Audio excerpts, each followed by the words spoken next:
Allez, c'est parti. Aujourd'hui, on plonge dans le vif d'un sujet qui donne souvent des sueurs froides, mais qui est honnêtement absolument fondamental, le fameux RGPD. Ce cadre légal, ce n'est vraiment pas qu'une simple liste de règles administratives barbantes imposées d'en haut. Pas du tout. C'est en réalité un atout commercial extrêmement puissant. Quand on le comprend bien, ça devient un levier stratégique inestimable. En fait, il ne faut surtout pas voir le RGPD comme un frein. C'est tout l'inverse, c'est le meilleur argument de confiance qu'une entreprise puisse avoir.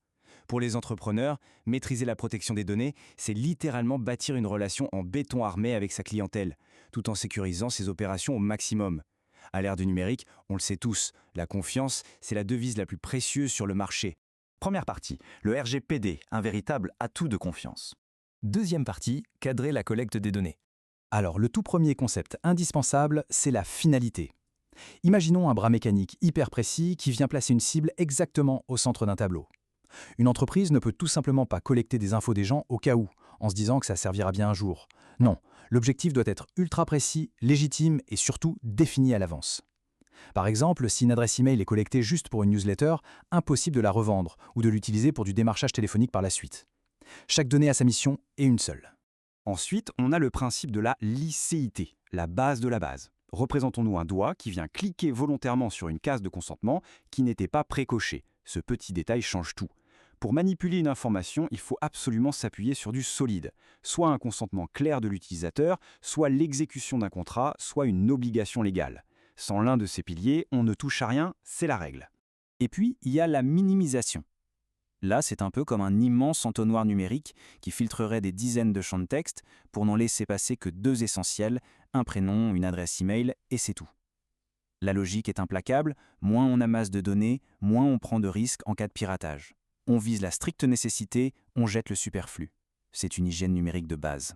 Troisième partie, protéger et limiter la conservation. Attention, là on entre en terrain miné. La collecte de ce qu'on appelle les données sensibles, c'est carrément le bouclier d'alerte rouge fluo qui se verrouille.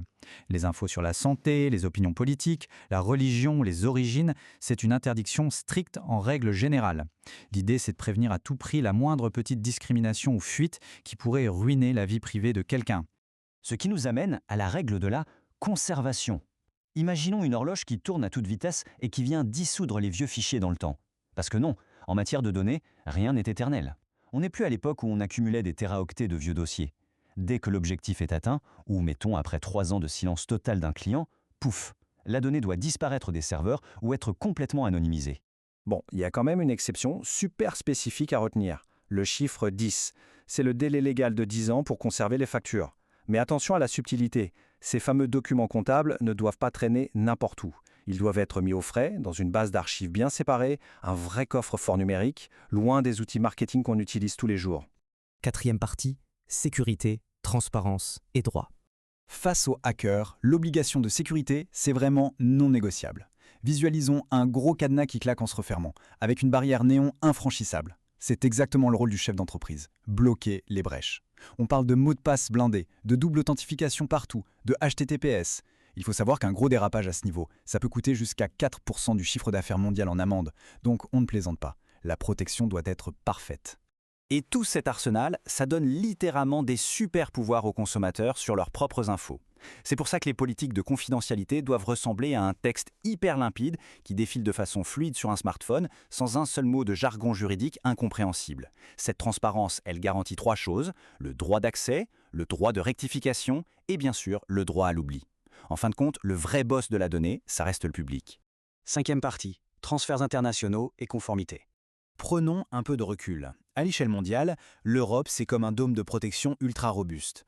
Donc, si on observe une carte du monde avec des flux lumineux de données qui partent d'Europe pour aller sur des serveurs aux États-Unis, par exemple, il faut que ce dôme voyage avec elle. Des garanties juridiques très strictes sont requises pour que la donnée ne tombe jamais dans une zone de vulnérabilité.